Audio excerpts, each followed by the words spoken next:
Hi everyone, I hope you've had another great week and February was a really good month for you. This month we're working on the theme of time, and today I'm going to share with you probably the most powerful personal time management tool that you can use. First of all, I want to start with Jim Rohn quote, and he said, "Time is more valuable than money. You can get more money, but you can't get more time." And that is so true. Last week we talked about the power of doing a time audit. So hopefully you've done that and you've analysed where your time's actually being spent.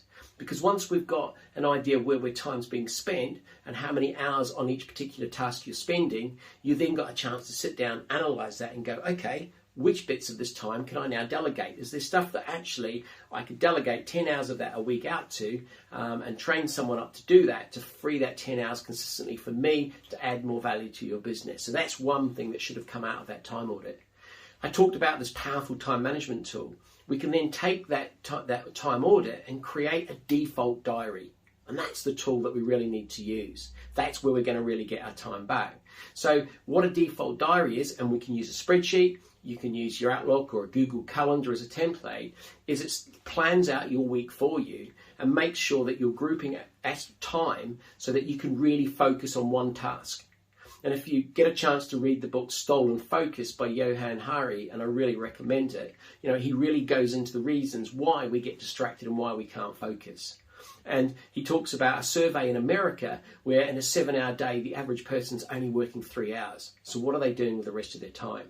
The other advantage of a default diary is, and I actually did this with a project with one of my clients and coached them through it, was that after the time audit, they structured their default diary so they could do a 4-day working week. So look at the tasks that you're doing. Are they fragmented? The time audit might say that you're spending time every day doing an hour on something every day, which is 5 hours a week. Can you actually split that and say, well, I'll do 2 half days and I can still do it and be more focused and get it done more productively? Maybe Monday morning is in ring fenced as your admin time. There may be some key marketing time. Maybe you need to allocate an hour every day. Maybe 11 till 12 is the time that you do your social media post if that's what's required. And it's okay too to build flexi time into your default diary. So get your lunch break in there, and maybe you have an hour during the day that if something comes up, you can deal with it.